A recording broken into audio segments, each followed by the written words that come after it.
परम पिता परमात्मा के दिव्यांश सुधीजन दर्शकों, मैं professor Harihriday Awasthi, Awasthi's Ayurveda anatomy yoga and spirituality channel पर आप सभी का हार्दिक स्वागत करता हूं। और मैं ये अत्यंत हर्ष का विषय है कि आज हमारे साथ एक युवा योग अभ्यासक साधक श्री सत्यनारायण शास्त्री जी हमारे साथ जुड़ रहे हैं और वो आपको योग का प्रशिक्षण देंगे। हमारे इस चैनल से बहुत से लोग आकर्षित हो रहे हैं। हम उनसे वार्ता करके टेस्ट करके अगर वो एक्सपर्ट हैं तभी अपने साथ शामिल कर रहे हैं, तो वो आपको जो है प्रशिक्षण देंगे। तो मैं अब सत्यनारायण शास्त्री जी की ओर चलूँगा। सत्यनारायण शास्त्री जी, आपका हार्दिक स्वागत है। पहले तो आप वार्ता से पूर्व योग की वंदना करेंगे या प्रार्थना करेंगे। प्लीज़ करिए, हाथ जोड़ लीजिए।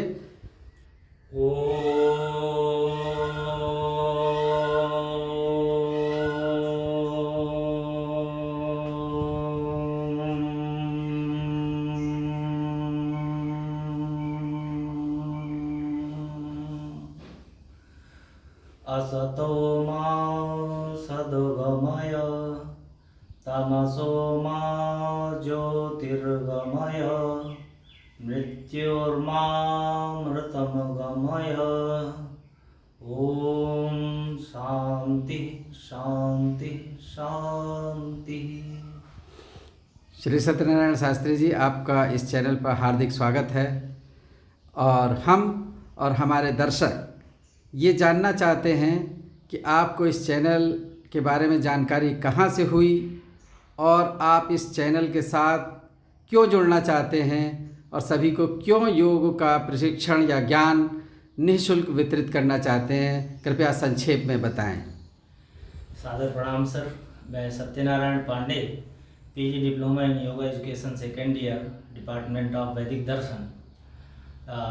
मैं सर को पिछले 2 वर्षों से जानता हूं और मुझे जैसा पता चला कि सर अपने YouTube चैनल के माध्यम से योग, अध्यात्म, एनाटॉमी संबंधी चीज़ों का प्रचार प्रसार समाज में कर रहे हैं, तो हम इसके लिए तटस्थ हुए कि हम भी अपने अर्जित किए हुए ज्ञान को इस चैनल के माध्यम से निःशुल्क रूप से सबको पहुँचाएँ, जन जन तक प्रेषित करें। इससे हमारा संवर्धन होगा, परिमार्जन होगा, पल्लवन होगा और पूरे समाज तक योग के अभ्यास का प्रसारण होगा। तो सत्यनारायण शास्त्री जी, ये चैनल जो है निष्काम कर्म भावना से है, निष्काम कर्म योग की अवधारणा पर है और उसके अंतर्गत ना तो हम किसी को कोई धन या पारिश्रमिक देते हैं ना उनसे लेते हैं ये चैनल।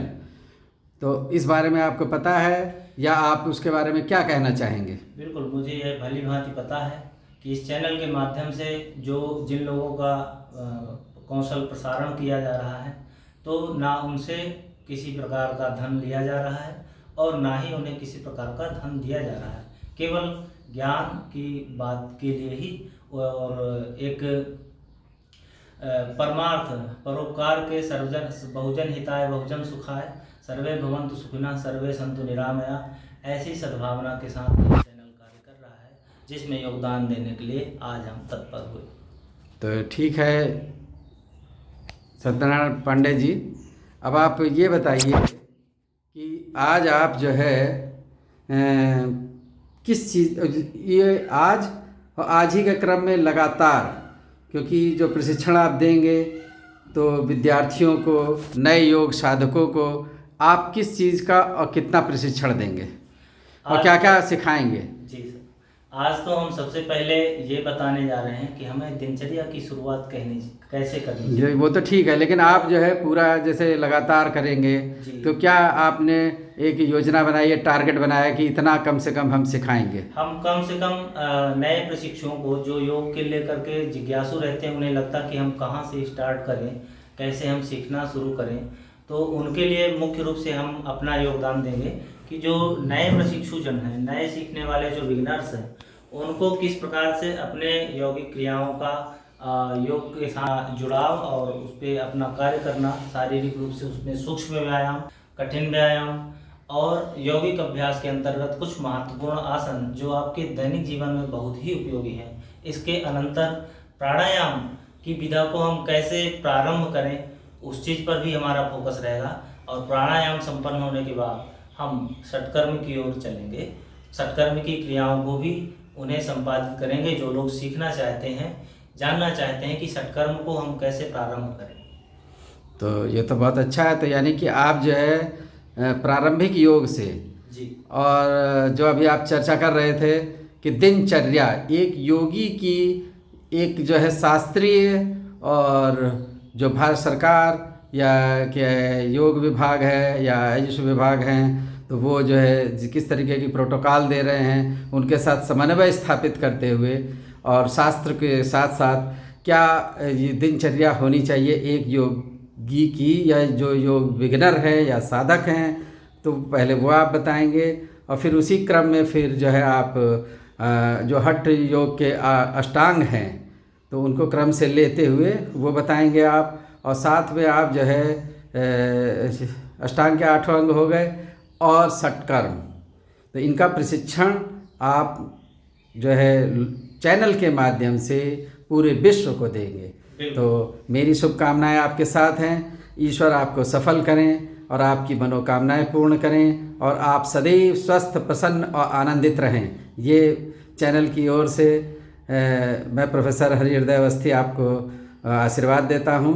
और इसी के साथ मैं आज जो आप दिनचर्या मतलब जैसे उसका अर्थ यह है कि एक जो है लाइफ स्टाइल पे पूरे विश्व में रिसर्च चल रही। सत्यनारायण जी आप पांडे जी इस चीज़ को जानते ही होंगे, लेकिन हम दर्शकों को आपके माध्यम से बताना चाह रहे हैं कि पूरे वर्ल्ड में जो मेटाबॉलिक डिसऑर्डर्स है, लाइफ स्टाइल डिसऑर्डर्स हैं, हाई ब्लड प्रेशर है और जो है डायबिटीज़ है, मोटापा है और थायराइड की प्रॉब्लम हो रही है, ऐसे बहुत सारे डिस्टर्बेंसेस जो है चल रहे रोग हो रहे हैं जिनमें हमारी औषधियाँ पूर्ण रूप से सफल नहीं हो पा रही, केवल उसमें उस चीज़ को रोक पा रही हैं थोड़ा सा, और रोज़ दवा खानी पड़ती है और उससे जो है ये भी होता है कि उसके कॉम्प्लिकेशंस हैं। तो लाइफ स्टाइल डिसऑर्डर इनको माना जा रहा है। तो सही लाइफ स्टाइल जो है योग सिखाता है, आयुर्वेद सिखाता है, उन दोनों की दिनचर्याओं का समन्वय करते हुए चलेंगे। तो ये आप जो है दिनचर्या से प्रारंभ कर रहे हैं, जो भी दर्शक इसको फॉलो करेंगे तो उनको निश्चित रूप से लाभ मिलेगा। और एक कहावत है, आप जानते ही होंगे कि जो है सबसे बड़ा धन स्वास्थ्य है। बिल्कुल सही आपने कहा कि अगर कोई व्यक्ति स्वस्थ है तो उससे बड़ा कोई धन नहीं है। और अगर स्वास्थ्य बिगड़ जाता है तो इस कोविड पीरियड में सब देख रहे हैं कि एक एक दिन का 1-1 लाख रुपये खर्चा आ रहा है।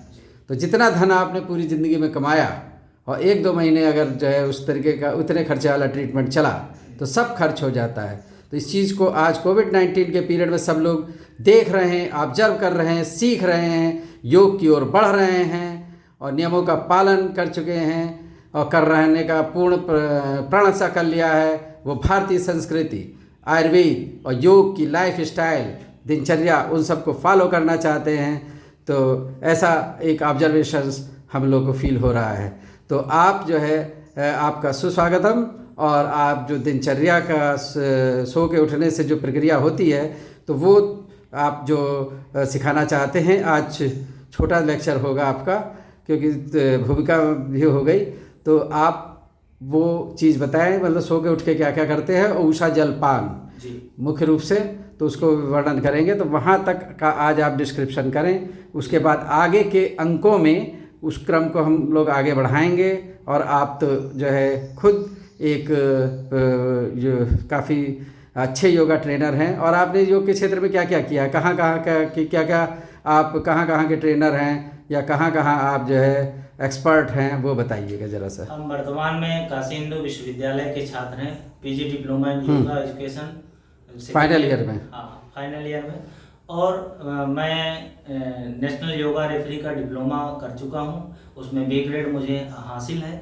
A grade, B grade, C grade final year तक होता है। और उसमें मैं बी ग्रेड उपलब्ध कर चुका हूं। और नेशनल निर्णायक के रूप में जब भी योगा फेडरेशन ऑफ इंडिया मुझे आमंत्रित करता है तो मैं उसमें अपना भूमिका देता हूं। और एक नेशनल प्रोफेशनल आयु वर्ग के प्लेयर के रूप में भी अपना रोल अदा करता हूं। और वर्तमान में उत्तर प्रदेश योग एसोसिएशन जिला वाराणसी की इकाई में मुझे आयोजन सचिव का दायित्व प्राप्त है, उसका भी मैं निर्वहन करता हूं। तो बहुत बहुत बधाई आपको इस पद की। और आप कितने वर्ष से ये योग की साधना कर रहे हैं? योग की साधना करने के हम सबसे पहले 2012 में वाराणसी आए। 2013-14 में हम काशी हिंदू विश्वविद्यालय में प्रविष्ट हुए और हमने योग साधना की शुरुआत योग साधना केंद्र मालवीय भवन काशी हिंदू तो विश्वविद्यालय किस ईयर में या वर्ष से आपने प्रारंभ किया? सन 2014 चल रहा था। तो 14 से 21 ये आ गया, तो 7 वर्ष की आपकी ये योग साधना है। जी सर। तो 7 सोपान आप पार कर चुके हैं। अगर एक वर्ष में 1 सोपान है तो अब जो है आप अपने और के कौन कौन से कंपटीशंस आपने विन किए हैं? योग में तरह तरह के कंपटीशन होते रहते हैं। हमने प्रतिभाग के रूप में जिला स्तर पर सबसे पहले किया था सन 2016-17 में जिला वाराणसी योग एसोसिएशन के माध्यम से। उसी में हमने उपलब्धि हासिल करते हुए स्टेट क्रॉस किया और नेशनल तक उसमें पार्टिसिपेट किया। दूसरे वर्ष भी तीसरे वर्ष भी उसमें हमने क्रमेण किया, लेकिन नेशनल लेवल में अभी मुझे किसी भी मेडल की उपलब्धि नहीं है। स्टेट तक आपको हाँ पाए हैं? स्टेट तक हमने है। और ऑल इंडिया इंटर यूनिवर्सिटी में काशी हिंदू विश्वविद्यालय के माध्यम से हमने 3 बार पार्टिसिपेट किए। पहला पार्टिसिपेशन हमारा कुरुक्षेत्र में हुआ सन 2014-15 में। सन 2017-18 में हमारा दूसरा पार्टिसिपेशन भुवनेश्वर उड़ीसा में हुआ और तीसरा पार्टिसिपेशन हमारा चेन्नई में हुआ 19-20 में। तो उसमें कुछ आपकी पोजीशन लगी? नहीं, पोजीशन हमने नहीं पाई, लेकिन सीखने को हमें बहुत कुछ मिला। चलिए, जो आपने सीखा तो वो अब आप जो है दर्शकों से शेयर करें। बिल्कुल, जैसा कि आज का विषय है दिनचर्या और दिनचर्या की शुरुआत किसी भी एक अच्छे योगाभ्यासी अथवा नवीन योग प्रशिक्षु के लिए परम आवश्यक है कि वो दिनचर्या की शुरुआत प्राकृतिक रूप से करे। प्राकृतिक रूप से आशय है कि अपने दिनचर्या को वह ब्रह्म मुहूर्त में बिस्तर को छोड़ दे। सूर्योदय के पूर्व जो उषा काल का समय होता है, ठीक 15 से 20 मिनट पहले आप जानते हैं कि पूर्व दिशा में सूर्योदय से पहले जो लालिमा आ जाती है और आकाश में तारा मंडल में भी कुछ तारा बड़े बड़े दिखाई देते हैं, उस काल को हम उषा काल कहते हैं। तो ब्रह्म मुहूर्त में जगने के बाद हमें सर्वप्रथम उषा जलपान करना चाहिए। उषा जलपान से तात्पर्य है रात्रि में रखा गया जो जल है 1 लोटा आपके पास, उसका हम उषा काल में पान करते हैं, उसे हम उषा जलपान कहते हैं। वह उषा जलपान हमारे शरीर के विभिन्न रोगों का शमन करता है। सबसे पहला काम तो पेट की पूरी तरह सफाई करता है। हम शरीर को धो करके स्वच्छ करते हैं, लेकिन पेट के अंदर जो हमारी गंदगी भरी होती है उसको साफ करने के लिए उषा जलपान विधा है। अब इस विधा को हम कैसे अपनाते हैं? रात्रि में आप ब्रश करके सोइए और सुबह बिना कुल्ला किए ही आप उषा जलपान की विधा प्रारंभ कर सकते हैं। जैसा कि आज के कुछ आधुनिक मेडिकल्स अभी 1 मिनट आप रुकेंगे, मैं इसकी व्याख्या कर दूं। देखिए, इन्होंने कहा कि ब्रश करने से पहले ही आपको मुख्य रूप से करना है। जी सर। तो इसके पीछे एक आधुनिक विज्ञान है। वो आधुनिक विज्ञान ये है कि प्रोबायोटिक और प्रीबायोटिक, तो जो लोग जान रहे होंगे, तो हमारे शरीर में गुड बैक्टीरिया और वायरस हैं जो हमारे पूरे जीआईटी में होते हैं। और जो है उसी के संदर्भ में एक और चीज़ है कि हमारे यहाँ ये था कि जो है जैसे मट्ठे में मट्ठा डालते रहते थे गांव में, जो है एक मटका है और दही जमा रहे हैं, तो दही के अंदर लैक्टोबैसिलस होता है जो पाचन क्रिया को सुधारता है। तो बासी खाना, तो अनुसंधानों में ये पाया गया है कि जो बासी खाना है वो जो है गुड बैक्टीरिया के माध्यम से, उसमें गुड बैक्टीरिया डेवलप होते हैं और ईस्ट डेवलप होता है, तो वो जो है लाभकर होता है। तो इस तरीके से माउथ में भी जो पूरी रात्रि में हम जगे तो उसमें जो सलाइवा होता है वो कंसंट्रेट हो जाता है, ऐसा लोगों का कहना है। इसका विश्लेषण करना है तो जो उषा जलपान जैसे हम करते हैं तो उसके साथ वो स्टमक में जाता है। तो बहुत से लोग कहते हैं कि इससे कोई लाभ नहीं, वो गंदगी है, लेकिन ऐसा जो आ रहा है कि वो जो चीज़ होती है तो वो जो जाती है तो वो जीआईटी को डाइजेशन और उसमें हेल्प करती है। तो ये चीज़ एक विश्लेषण है। उसके बाद जो आप स्टेप कहना चाह रहे थे उसको कहें कि जो अगर वो लोग इसको नहीं करना चाहते, सीधे मुंह से नहीं लेना चाहते कि उठते ही बिना ब्रश के नहीं लेंगे, ऐसा बहुत से हमारे हाँ, साधक किसी का मन या वो हो नहीं सकते होता। हैं, तो उनके लिए आप क्या बताएंगे? जी बिल्कुल, किसी का मन नहीं हो रहा है अथवा कोई ऐसा तर्क दे रहा है तो वो ऐसा भी विधा उपयोग कर सकता है कि ब्रश करने के बाद वो भली भांति कुल्ला करे गुनगुने जल से। हाँ, मुंह में जो तो एक दो गिलास से वो पूरा हाँ, मतलब जो उसके पेस्ट के पेस्ट साथ जो केमिकल्स जा रहे जी हैं उनको पेट में ना जाएं, ना जाने इसके लिए आप कुल्ला करने का विधान कर रहे हैं। उसमें नमक भी मिला सकते हैं कि कुल्ला कर लें और वो जो है पूरा निकल जाए। ये कहना चाह रहे हैं आप? बिल्कुल सर। हाँ, जो और क्या पेस्ट कहना में चाहेंगे? जहरीले तत्व होते हैं, केमिकल्स होते हैं, वो पेट में नहीं जाने चाहिए। दूसरी चीज, मुख में खनिज तत्व निश्चित रूप से आपकी रात्रि भर में सोते समय बनते हैं, उसके लिए आपको रात्रि में मंजन करके सोना चाहिए। सुबह अगर आप चाहें तो बिना मंजन तो रात में भी जब मंजन करेंगे तो एक दो कुल जो है उससे कर लेंगे, क्योंकि हाँ, उसके साथ जो केमिकल्स हैं हाँ, वो ना भोजनोपरांत जो करना। मंजन करें और उसमें मुख में जो कुल्ला कण है जी और वो भी निकल जाए, साफ हो जाए। खाना अब खाए जो हुए मुख का। का हमारा लार है, इसमें प्रायः सभी प्रकार के पोषक तत्व और खनिज तत्व बन जाते हैं। ये उपयोगी है और ये बड़ा एंटीबायोटिक भी है। आप इसका टाइलिन उसमें होता है जी, एंजाइम। जी इसका प्रयोग हम इस प्रकार से भी देख सकते हैं। प्राय आपको कहीं खुजली हो स्किन में, अगर आप सुबह का बासी लार उसमें 2 दिन लगा देते हैं तो वो खुजली तो मतलब कुत्ते या अन्य जानवर जो है जो घाव या चोट होती है उसको चाट करके ठीक कर लेते हैं। तो वही तो क्षमता उसके पीछे हमारे वैज्ञानिक शरीर में- विश्लेषण वही है। जी जी। अब यह हमारे शरीर में जरूरी है कि यह ऊषा जलपान के साथ हमारे पेट में जाए और स्वच्छ रूप से जाए। जो लोग स्मोकिंग अथवा किसी भी नशीली चीज का प्रयोग करते हैं, तंबाकू गुटखा आदि, उनको आवश्यक है कि वो रात्रि में ब्रश करने के उपरांत इस चीज का सेवन ना करें, यदि ऊषा जलपान को इस प्रकार से फॉलो कर रहे हैं। और उनको वैसे भी छोड़ देना चाहिए। हाँ, और अगर नहीं कर पा रहे हैं किसी कारण जैसे, या कुछ दिन बाद छोड़ने के इरादे में है या ऐसा स्थिति में है, तो उनको पूर्णतया ब्रश करके ही ऊषा जलपान करना चाहिए उन लोगों के लिए जो तंबाकू गुटखा आदि सेवन करते हैं। अब हम चलते हैं क्रिया की ओर अपने। तो देखिए, सबसे पहले हम सोते समय रात्रि भर अनेक अनेक पोस्चर में सोते हैं, करवट लेके सोते हैं, घूम करके सो जाते तो हैं। जैसे आप सो रहे हैं हाँ। बता लीजिए, फिर सो रहे हैं तो वो पूरा करके दिखाएंगे। जी बिल्कुल। अब प्रायः लोग पेट के बल कम सोते हैं या पेट के बल भोजन के उपरांत तुरंत सोना भी नहीं चाहिए, कभी भी हानिकारक है। तो सुबह आप पेट के बल सो करके उठें जब आपकी निद्रा खुले। ज़्यादातर बाईं करवट लेटने का विधान होता है, हाँ। क्योंकि अमाशय जो है जी। उसमें खाना होता है, अमाशय वाम बिल्कुल पार्श्व सही में कहा। होता है, बिल्कुल। तो जिससे कि जो है लीवर उसके ऊपर आएगा एनाटॉमी के हिसाब से, और लीवर से जो जूसेस हैं, बाइल है, वो जो है ड्यूडेनम तक प्रॉपर रूप पहुंच पाएगा। अगर वो दाहिनी तरफ लेट रहा है तो वो दब जाता है और जो है उस तरीके से नहीं होता। तो बाईं करवट लेटने का विधान है, या सीधा लेटे, तो दाहिनी अब करवट हम नहीं चलें, लेटेंगे। और सुबह पेट जैसे के हम बल उठते हैं तो भाग दौड़ वाली जैसे जिंदगी होती है, तो हमें चाहिए कि हम सुबह निद्रा के पश्चात 10 मिनट अपने बिस्तर पर दें। तुरंत उठ करके ना भागे, क्योंकि हमारा शरीर पूरी तरह से जागरण अवस्था में नहीं होता। तो ये वज्रासन में आप बैठे हैं। हाँ, आपका दिमाग जो है जागृत हो जाता है, लेकिन पूरे शरीर के सिस्टम, हाथ पैर आपके पूरी तरह चेतन अवस्था में नहीं होते। तो आप सबसे पहला पेट के बल लेटें। रात में निद्रा से निवृत्त होने के बाद पेट के बल लेटें। तकिए का प्रयोग कर सकते हैं, कोई समस्या नहीं भी करें तो कोई दिक्कत नहीं।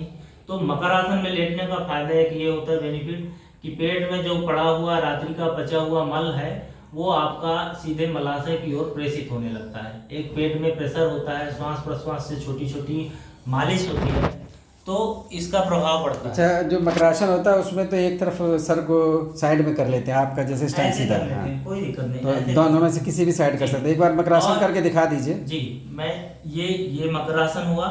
और एक बेहतर पोस्चर है, सुबह आप ये पोस्चर भी कर सकते हैं, जो हाथ में हाथों को गाल में रख के करते हैं। इससे क्या होता है कि आप सोते समय किसी भी समय बैक बेंडिंग नहीं होती, रीढ़ की कोई भी ऐसी पोस्चर है जो है सोते समय नहीं बनती जिससे रीढ़ पीछे की ओर मुड़े। तो सुबह आप इस पोस्चर को करते हैं तो आप कितनी देर इसमें रहना चाहिए, आपके क्या सुझाव देंगे? 5 से 10 मिनट, मैक्सिमम 15 मिनट, 5 मिनट फिर भी रखें तो उसका लाभ लेना। वैसे कोई भी आसन 2 मिनट के लिए बताया जाता है, आप यहाँ 5 मिनट कह रहे रिलैक्सिंग हैं, पोस्चर है। तो 5 मिनट कर सकते हैं। जी। ठीक है। रिलैक्सिंग पोस्चर हम मैक्सिमम 10 मिनट भी कर सकते हैं, 15 मिनट भी कर सकते हैं, उससे दिक्कत नहीं शरीर को। अब सो करके उठने के बाद अगर हम मकरासन की इस पोस्चर में आए हैं तो आप पा रहे हैं कि आपकी गर्दन पीछे मुड़ रही है, थोड़ी रीढ़ पीछे मुड़ रही है, तो आपके यह तंत्रिका तंत्र पर सीधा प्रभाव डालता है।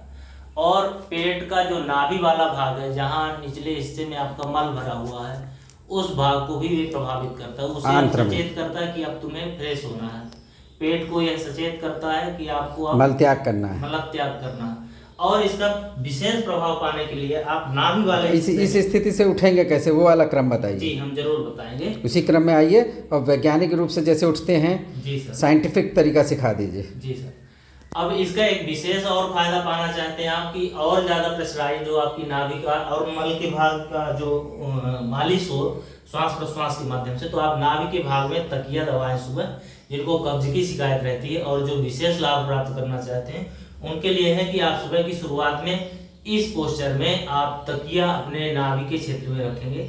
इससे क्या होगा कि पेट में एक विशेष दबाव पड़ेगा, अतड़ियों में एक विशेष दबाव पड़ेगा जो मल को मलाशय की ओर प्रेषित करेगा। तो एक ये बहुत ही सुंदर पोस्चर है और ये आपको पाएंगे कि पेट में हल्का सा दबाव और श्वास प्रश्वास के माध्यम से अतड़ियों की हल्की हल्की मालिश हो रही है, जैसे मैं महसूस कर रहा हूँ। श्वास की गति क्या रहेगी? सामान्य। आप सामान्य गति के साथ इसको थोड़ा सा दीर्घ श्वासी बनाएं, जैसे 5 सेकंड खींचें और 5 सेकंड श्वास को वापस छोड़ें। रोकने का विधान इसमें करते हैं कि नहीं? कुंभक नहीं करते। कुंभक का विधान नहीं, ये एक पेट को साफ करने की विधि है। इसका वर्णन शास्त्रों में नहीं मिलता। अगर आप खोजेंगे कि सुबह उठ के ही मकर आसन करना है, नहीं मिलता। ये एक प्रैक्टिकल विधा है और इसका लाभ प्राय मतलब आपने गुरु उपदेश से आप तो पुरुषों से सुना है, शास्त्र में नहीं है, नहीं। और उनसे सीखा है, उसका लाभ लोगों को मिल रहा है। बिल्कुल ठीक है जी। आगे चलें। अब जो किडनी के गंभीर रोगी हैं उनके लिए ये दबाव उचित नहीं है। पहली चीज जो अब इसमें उठने की विधा है कि आप बाईं करवट में ऐसे हों और धीरे से हाथों का सहारा लेते हुए पुनः अपने स्थान पे बैठ जाएं। ठीक, तो इसकी सावधानी ये रखनी कि ये पेट के इन भागों में अगर प्रेशर पड़ता है, तो अगर आपका कोई ऑपरेशन हुआ है, जैसे हार्निया, किडनी की गंभीर अवस्था है, तो इस चीज गॉल ब्लैडर का ऑपरेशन हो जाता है। जी जी। और अम्लाइकल हार्निया हो जाता है, और इन्वाइनल हार्निया है, फीमोरल हार्निया है। तो जो गंभीर रूप से रोगी हैं, जो संदिग्ध अवस्था से गुजर रहे थे अथवा गुजर चुके हैं, उनके लिए ये नहीं है।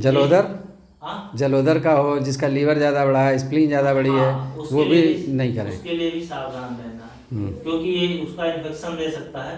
तो एक स्वस्थ व्यक्ति जो मैक्सिमम जैसे कब्ज से पीड़ित है तो वो कर सकता है, उसके लिए उचित है ये करना। अब इसके बाद हम करेंगे ऊषा जलपान। अब ये सुबह की प्रक्रिया थी कि आप 10 मिनट रिलैक्सिंग पोस्चर में मकर आसन में थे, उससे आप तत्पर हुए कि अब आपका पेट से जो मल निवारण की विसर्जन की प्रक्रिया है उसके लिए आपका शरीर तत्पर हो जाएगा। और एक और इसी के साथ हम क्रिया करने जा रहे हैं जिसे हम ऊषा जलपान कहते हैं, और उसका सुबह प्रातः सूर्योदय से ठीक 20 मिनट पहले, 15 मिनट पहले सूर्योदय की लालिमा जब आसमान में पूर्व दिशा में आ जाती है, तारेगण भी दिखाई देते हैं, संध्या का काल होता है, वह प्रातः काल आप ऊषा जलपान करते हैं। तो ऊषा जलपान करने के लिए तो उसमें कितना टेम्परेचर होना चाहिए पानी में? हाँ, पानी में टेम्परेचर प्राय अगर बहुत ग्रीष्मावस्था चल रही है, तपन वाला समय मौसम चल रहा है, तो वो रूम टेम्परेचर पर भी काम करता है पूरा, कि रूम टेम्परेचर में पानी रखा, सामान्य रूम जो वातावरण का टेम्परेचर है, एसी वाले रूम का नहीं, सामान्य रूम टेम्परेचर। और जो पानी का जो गर्म गुनगुना हो, जैसे आर्द्र मौसम हो, मौसम बरसात का हो अथवा अधिक शीतकालीन हो, तो इतना गुनगुना पानी होना चाहिए कि नॉर्मल सभी पानी के अणु गुनगुने हो। प्राय लोग गुनगुना पानी करते समय नीचे के अणु गर्म हो जाते हैं, ऊपर के ठंडे रह जाते हैं बर्तन में, तो आधा गुनगुना आधा ठंडा अणु वाला पानी नहीं, जो पानी पूर्ण रूप से एक ही टेम्परेचर का हो, ऊपर नीचे बराबर, ऐसा पानी हमें लेना है। खौलता हुआ नहीं लेना है, नहीं, खौलता हुआ कदापि नहीं लेना, अत्यधिक गर्म, हल्का गर्म, जो मुंह में सहा जा सके, जो मुंह में जिसे आप आसानी से पान कर सकते हैं। मतलब 1-2 चम्मच पहले लेके देख लें कि मुंह ना जल रहा हो। बिल्कुल सर, इसका परीक्षण कर लें। बिल्कुल। और जो क्योंकि कभी कभी ऐसा होता है कि हम पानी गर्म कर रहे हैं, दूसरे काम में लगे, वो खौल गया, फिर सोचते हैं अरे हल्का ही गर्म हुआ, 1-2 मिनट में हम चलिए कर लें, तो मुंह जल जाता है। बिल्कुल। तो पहले 1-2 चम्मच टेस्ट कर लें। जी, एक ऐसी विधा है कि जिसे आप बिना औषधि के अपना पेट साफ कर सकते हैं, एक ऐसी क्रिया है। और पानी जो रोज गर्म करेंगे उनको स्वयं अनुभव हो जाएगा कि हमें कितना गर्म करना है। तो शुरू में जरूर चेक करें कि हमें ये पानी मुंह में रखने पर जलन तो नहीं महसूस करेगा, गुनगुना इतना होना चाहिए। ठीक है। अब पीने की विधा में हम आएंगे उकड़ू आसन के पोस्चर में। उकड़ू आसन क्या होता है? ऐसा पोस्चर।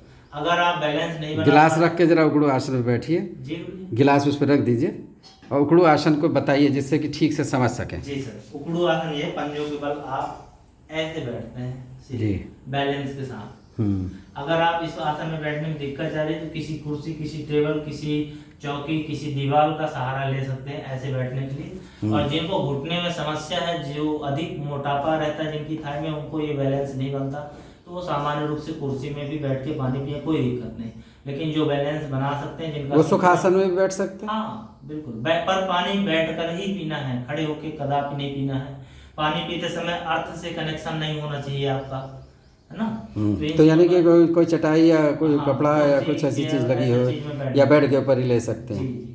तो ऐसी अवस्था में जल पिए। अब जल पीने समय सावधानी क्या रखनी है, पानी को हमें ऊपर से नहीं पीना कि बर्तन ऊपर है और हमारा मुंह से डिस्टेंस है, लोग ऊपर से पानी पीते हैं आजकल की, पानी हम कई बार बर्तन का प्रयोग कर सके इसके लिए। लेकिन नहीं, पानी पीते हुए आपका ध्यान रखना कि आप होंठ से, मुंह से पानी लगा के पिएंगे, पानी सीप सीप करके पिएंगे, शीतकार करते हुए पिएंगे। शीतकार करना क्या है कि दांतों के बीच से पीना, होंठ से पीना और दांत सटे हों। जैसे 1 मिनट रुकिए, मैं आपको फिर से फोकस करता हूँ। शीतकार करना, जैसे हमने शीतकार करते हुए वायु ले रहे हैं, इसी प्रकार शीतकार करते हुए पानी पीना है और सिप सिप करके पीना है, ताकि मुख का लार पानी के साथ पूरी तरह घुल के जाए। हम ऊपर से जब पानी पीते हैं तो मुख का लार पानी के साथ घुल के नहीं जाता। तो हम कोशिश कर रहे हैं पीने की।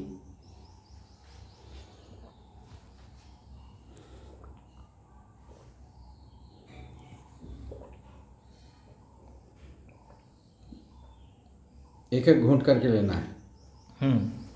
धीरे धीरे सहज गति से। अब हमारा ये दूसरा गिलास हुआ। प्रारंभिक पीने वालों को कम से कम 2 गिलास से प्रारंभ करना चाहिए और अधिकतम 6 गिलास तक जा सकता है, और सामान्य रूप से 4 गिलास तक। जो लोग मूत्र रोग से परेशान होते हैं, किडनी का जिन्हें गंभीर प्रॉब्लम है, तो वो पानी सामान्य मूत्र रोगों में तो ले लेते हैं कि जिसमें जैसे कि कोई इन्फेक्शन है, लेकिन अगर किडनी फेल हो रही है तो उनको चिकित्सक ये बताते हैं कि कम पानी लेना है, 1 लीटर लेना है कि 1.5 लीटर लेना है। जिसको चिकित्सक ने परामर्श दे दिया है कि इतना ही लेना है, तो वो अधिक पानी नहीं लेंगे। ये आप कहना चाह रहे हैं? बिल्कुल सर। हाँ। और अगर कोई दिक्कत न हो, कोई साइड इफेक्ट न हो, तो कम से कम 100 में, अगर चिकित्सक ने परामर्श दे रखी है तो ले सकते हैं। चिकित्सक से परामर्श लेना अनिवार्य है। 100 में मात्रा में ऐसे रोगियों को 2 गिलास तक ही अलाउ करते हैं प्रायः। अब ये हम दूसरा गिलास लेने जा रहे हैं।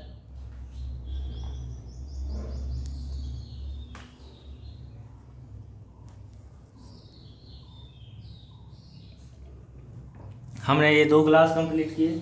अच्छा, पानी को हम लगातार पिए। जैसे अब ये प्रारंभिक लोगों के लिए था, पर जो लोग प्रौढ़ हो जाते हैं, जो लोग सीख जाते हैं, तो उनको लगातार पूरा लोटा, 1 लोटा पीना चाहिए, ताकि एक साथ जब पानी जाता है पूरे लीवर में तो वो पूरे प्रेशर के साथ स्टमक में जाता है, आमाशय में। हाँ, एक दबाव यहाँ से पहले अन्न नलिका इसोफेगस में जाता है, फिर आमाशय में जाता है, फिर ड्यूडेनम में जाता है, लेकिन शुरू में आमाशय में थोड़ी देर रुकता है। तो जब पानी एक साथ जाता है फोर्स के साथ, तो आप देखिए किसी नाली में, किसी पाइप में अगर पानी फोर्स के साथ जाता है तो वो पूरा उसको क्लीन करता हुआ जाता है। उसी प्रकार से अगर आप एक साथ 1 लीटर की कैपेसिटी जब आपकी बन जाए, तो पानी को आप एक साथ जितनी एक सांस में लेना चाहें, कंटिन्यू पूरा करें। हाँ, ठीक। और मैं दर्शकों को बता दूं कि हमारा जो एडल्ट लोग हैं उनका जो स्टमक का साइज़ होता है वो 1.5 से 2 लीटर होता है, तो उससे ज़्यादा ना पानी पिए,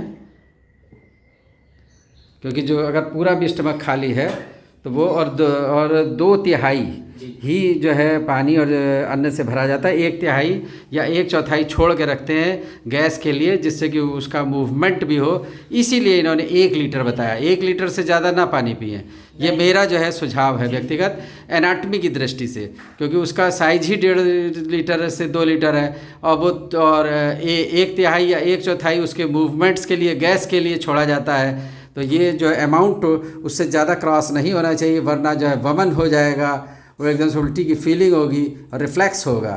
तो और शास्त्री वो सत्यनारायण पांडे जी सर, बहुत अच्छी तरह आप बता रहे हैं, विश्लेषण हो रहा है, और इस क्रम में आप क्या बताना चाहेंगे? ठीक है। प्रायः वमन का स्थिति लोगों को शुरुआती दौर में होता है, जब उसकी अच्छी हैबिट हो जाती है सर, जब उसकी एक कैपेसिटी फिर बनने लगते हैं, तो हाँ, हम जैसे जो साधक हैं, अब हमारी क्षमता 2 लीटर की हो चुकी है, तब भी हम अब डेली प्रयोग में 1.5 लीटर का हमारे पास कॉपर का जग है, क्योंकि कॉपर का बर्तन इसके लिए ऊषा जलपान के लिए ज़्यादा उपयुक्त माना जाता है।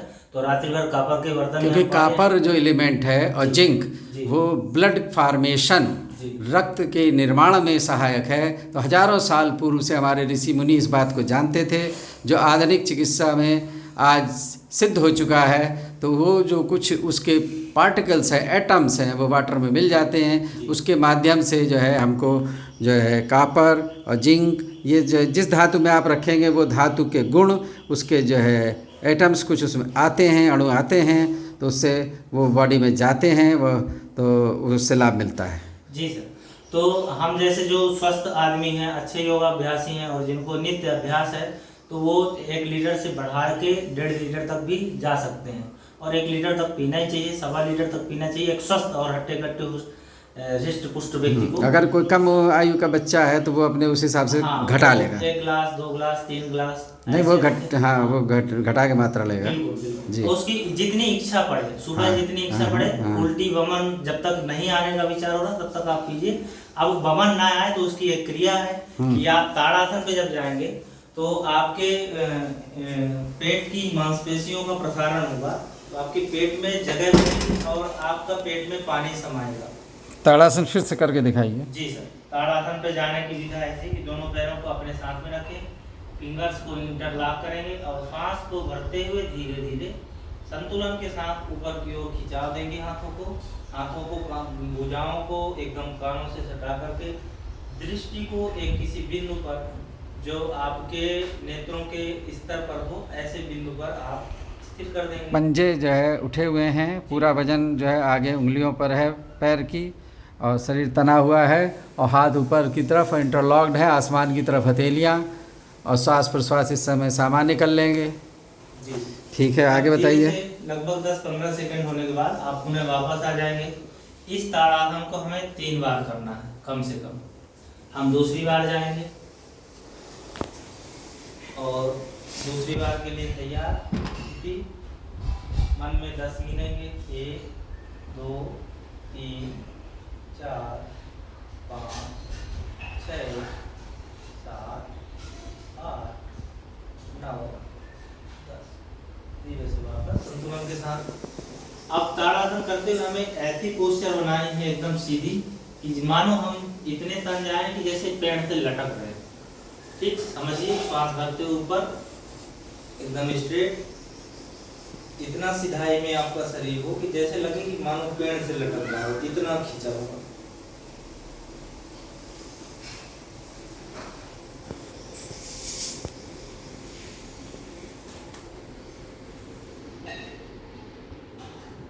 धीरे से वापस।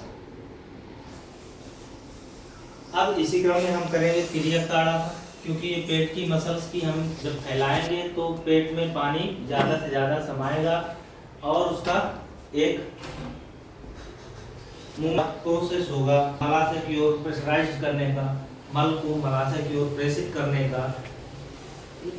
इस प्रकार से हम तिर्यक ताड़ासन करेंगे। पैरों की एड़ियां जमीन पर ही रहेंगी इस बार, और इस प्रकार से पहले पंजा नहीं उठाएंगे। हाँ, बाएं संतुलन के लिए नहीं उठाएंगे।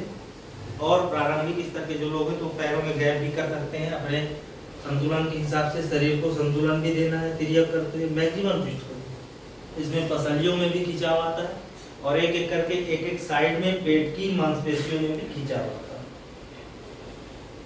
इसको हम मैक्सिमम 10 तक गिनेंगे।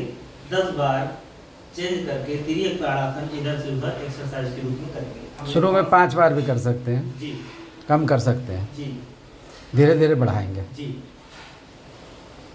और जितना झुक सके जोर ना लगाएं, सामान्य रूप से आप बस जितना झुक सकते हैं उतना ही झुकें, यस अतिरिक्त शक्ति ना लगाएं। जी। इस प्रकार से हमने 5-5 इधर और उधर दोनों लेफ्ट और राइट में कर लिया। थोड़ा पीछे चलें। जी। अब इसी क्रम में हमें करना कटी चक्रासन की एक्सरसाइज। अगला क्रम होगा हमारा ऊषा जलपान के बाद। तो कटी चक्रासन क्या है? अगर हम बाईं ओर मुड़ रहे हैं, दोनों पैरों में 1.5 फीट तक है, बाईं ओर मुड़ रहे हैं तो बायां जो हाथ है हमारा दाहिनी कमर पे और दाहिना हाथ इस कंधे पर, बाएं कंधे पर, और हमें दृष्टि कहाँ रखनी है? दाहिने एड़ी पर दूसरी ओर, फिर इधर से घूमेंगे, फिर दूसरी ओर एड़ी पर हमें दृष्टि रखनी है। 1 2 3 4 5। अब आप जरा फेस आगे करके इसी को करिए, जी, क्योंकि ये पीछे से हो गया, आगे से भी दिखना हाँ। चाहिए।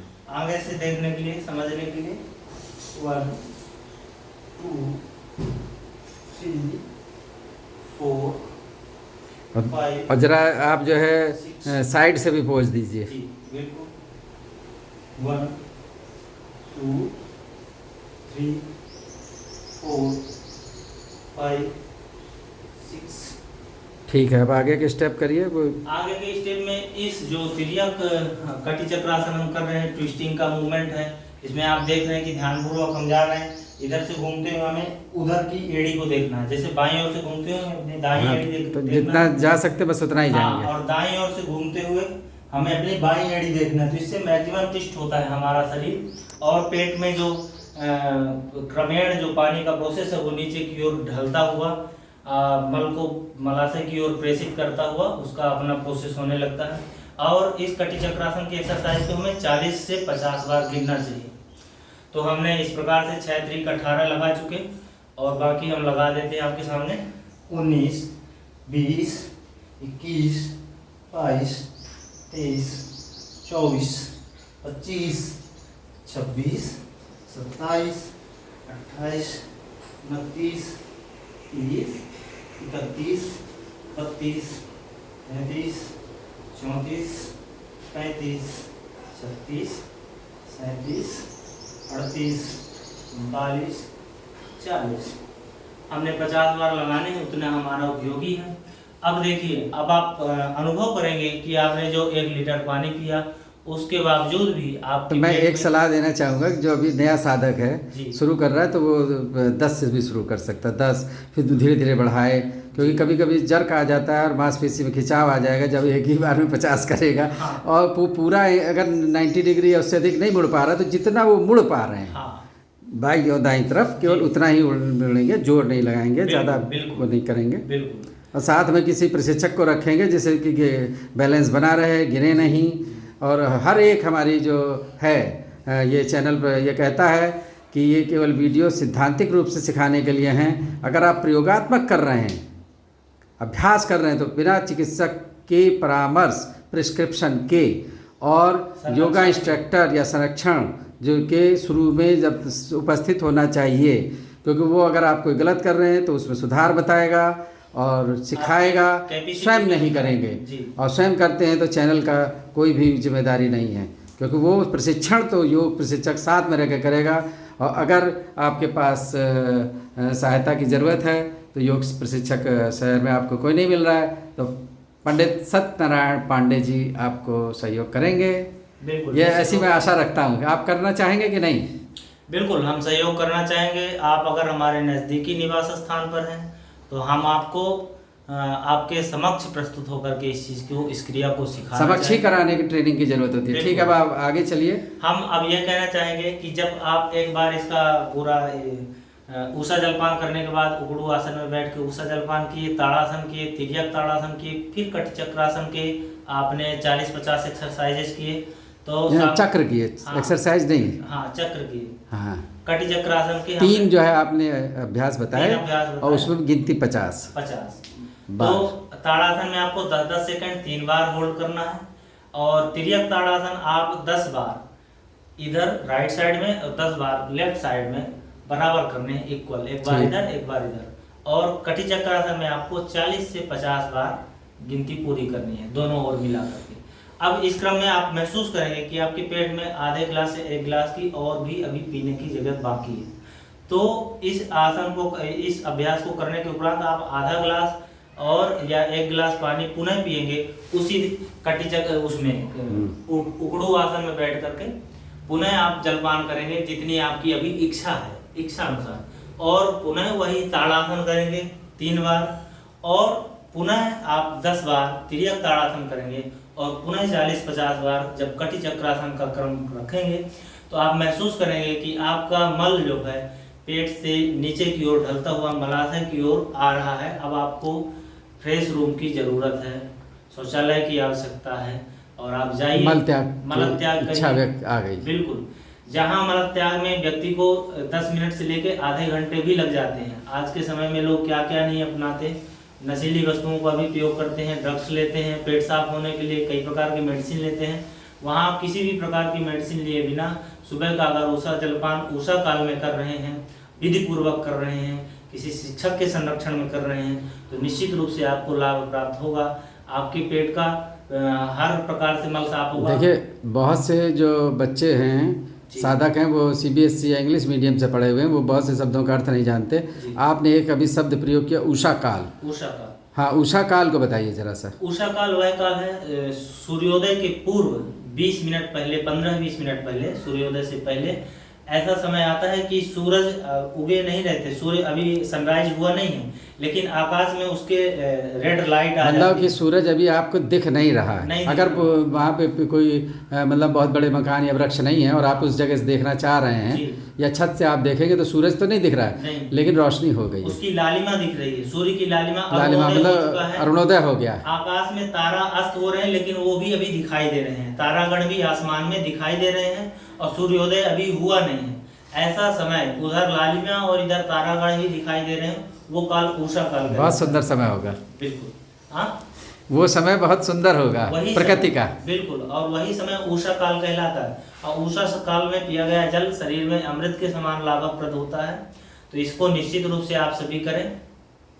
सावधानियों के रूप में आप ये बरतें कि जो किडनी के गंभीर रोगी हैं उनको जल कम मात्रा में लेनी है, एक गिलास, 1.5 गिलास, मैक्सिमम 2 गिलास से ऊपर कतई न लें। और अपने डॉक्टर से परामर्श, चिकित्सक से परामर्शानुसार लें अगर लें तो। और जिनको जलोदर का रोग है, मतलब जल रोग से संबंधित रोग होता है, अगर वह रोग है तो उसमें आप इस प्रयोग को चिकित्सा के निर्देशानुसार ही करें। उसमें नहीं करना रहता है, निषेध रहता है। किडनी फेल हो रही है और ये जो चीज़ है जलोदर, तो इसमें निषेध है और बिना चिकित्सक की परामर्श के नहीं करेंगे। और लाभ इसमें किस किस रोग में आपके दृष्टि से होता है? स्वस्थ व्यक्ति तो कर सकता है, जिसको कोई रोग नहीं वो तो उसके लिए तो कोई नहीं है, बस एक योगा इंस्ट्रक्टर साथ में हो और वो करें, उनसे सीखें। एक कहावत है, पेट सफा हर रोग दफा। जैसे वो पेट साफ करने वाले चूर्ण करते हैं इस उक्ति का प्रयोग, तो पेट साफ हुआ तो आपके सभी रोग संतुलित होने लगते हैं। ये निश्चित है, आपको शुगर में भी ये काम आएगा, ब्लड प्रेशर में भी काम आएगा, आपके मस्तिष्क के लिए पानी पूरा टॉनिक है, पूरे शरीर के रक्त प्रवाह के लिए टॉनिक है, क्योंकि ये किडनी में फिल्टर होता है। शरीर की जहरीली वस्तुओं को, जहरीले जो आपके रसायन है उनको पूरा निष्कासित करता है सम्यक रूप से। अब ये बताइए कि किस किस को नहीं करना चाहिए? हाँ, और कब नहीं करने वाले लोग तो ये बता दिया, अब किसको करना चाहिए? करने वाले लोगों में प्रत्येक स्वस्थ व्यक्ति को करना चाहिए। हाँ, कब्ज से पीड़ित जो व्यक्ति है, कब्ज के लिए तो बहुत ही फायदा आपने बता दिया, क्योंकि ये पेट को तुरंत साफ करता है। आप 5 मिनट में महसूस करेंगे कि पेट साफ। अच्छा, जिसको अम्ल पित्त है, खट्टी डकारें आती हैं, जी, एसिड ज़्यादा बनता है जी, उसके लिए भी पानी का प्रयोग, पानी से जब आपका पानी जाएगा तो जो हानिकारक रसायन है आपके पेट के अंदर वो भी क्लीन होगा, मल के साथ वो निकल जाएगा, तो उसमें लाभ करेगा। और अन्न द्रवसूल और जो है परिणाम सूल, अन्न द्रवसूल गैस्ट्रिक अल्सर को कहते हैं और परिणाम सूल जो है ड्यूडेनल अल्सर को कहते हैं, यानी कि पेट में अगर अल्सर है तो उसमें भी लाभकारी होगा। बिल्कुल। और सुबह का पानी पीना सबसे बड़ी बात है, रोग प्रतिरोधक क्षमता को बढ़ाता है, वर्धन करता है।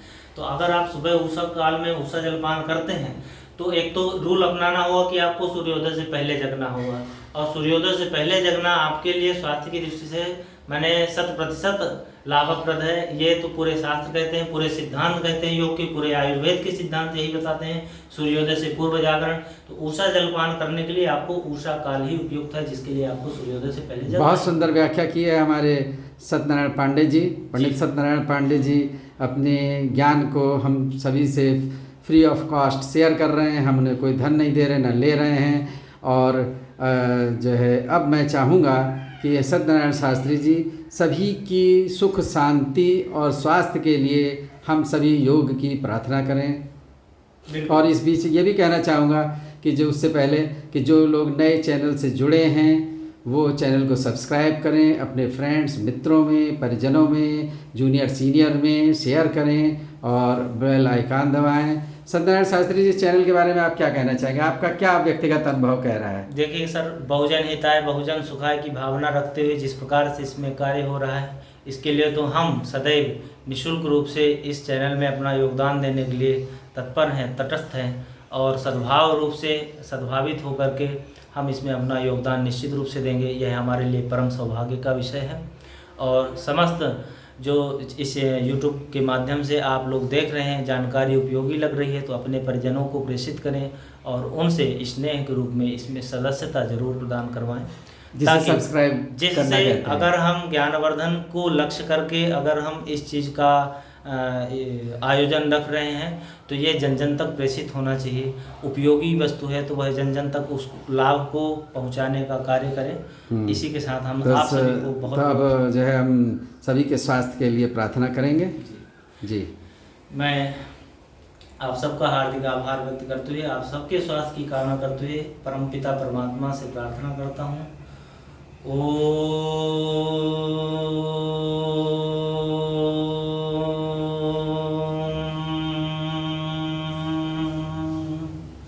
सर्वे भवन्तु सुखिनः, सर्वे सन्तु निरामयाः, सर्वे भद्राणि पश्यन्तु, मा कश्चित् दुःखभाग् भवेत्। ओम शांति शांति शांति। पंडित सत्यनारायण जी को हार्दिक धन्यवाद एवं शुभ आशीर्वाद, और दर्शकों को भी जिन्होंने इतना समय दिया उनको धन्यवाद और शुभ आशीर्वाद। सभी का स्वास्थ्य बने, सब प्रसन्नचित्त रहें, सभी आनंदित रहें। Sir thank you all.